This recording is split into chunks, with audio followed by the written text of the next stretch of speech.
بعض الصحاب راس مال. قصيدة للشاعر هشام عبد الملك المجيدي. قال الفتى الشاعر يعذب حروف المقال، احوي قصيدي سمى أعجم أو فصيح،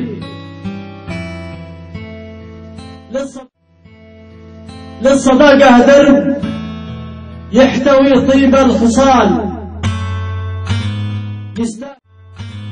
يستاهل أشعاري وقولي والمديح،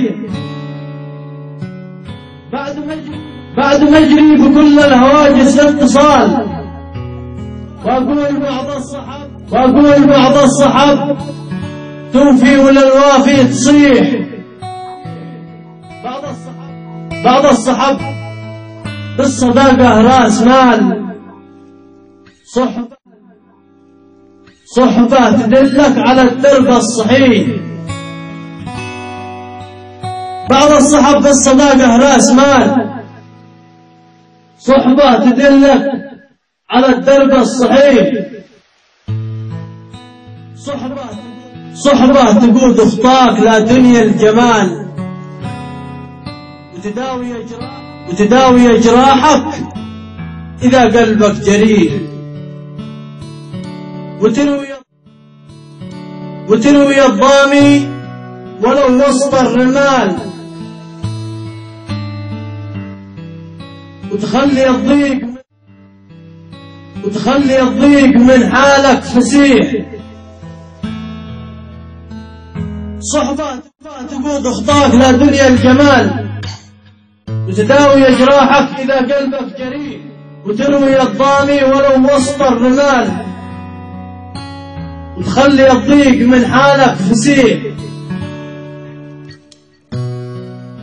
ما في وفاها شك ولا احتمال، ما في وفاها شك ولا احتمال. صحبة صريحة وكلها فيها صريح، صحبة لها مسموح بشد الرحال، صحبة ترفعك لفوق قبل انك تطيح، وتلقى لها بالقلب انواع الدلال. ما هي غبار الطير هبه وسط ريح، صحبة لا مسموح بشد الرحال،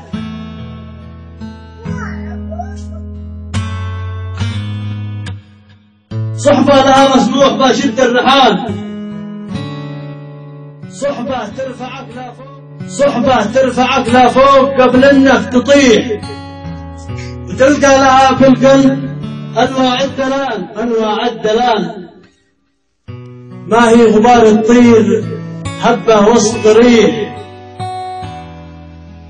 صحبة سوقها بالصدق ما هو بالريال، جمالها بالود وعندها الوافي مليح، وتروي الضامي من الكاس الزلال،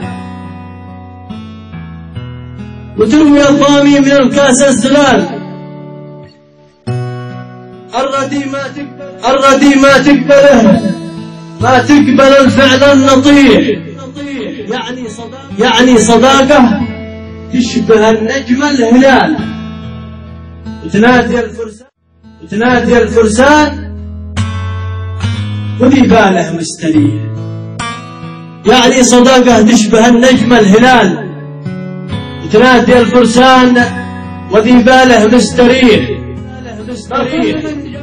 ما كل من جاها بيلقاها منال، لأنها ما تقبل إلا من مشاعرها شحيح، يعني صداقة تشبه النجم الهلال، وتنادي الفرسان وذي باله مستريح. ما كل من جاها بيلقاها منال، لأنها ما تقبل اللي قد مشاعرها شحيح. هذه صداقة سهم وقتك والنبال، ما ترتضي من كان بأفعاله جبية. هذه صداقة سهم وقتك والنبال، ما ترتضي من كان بأفعاله جبية، ما ترتضي من كان بأفعاله. سلام.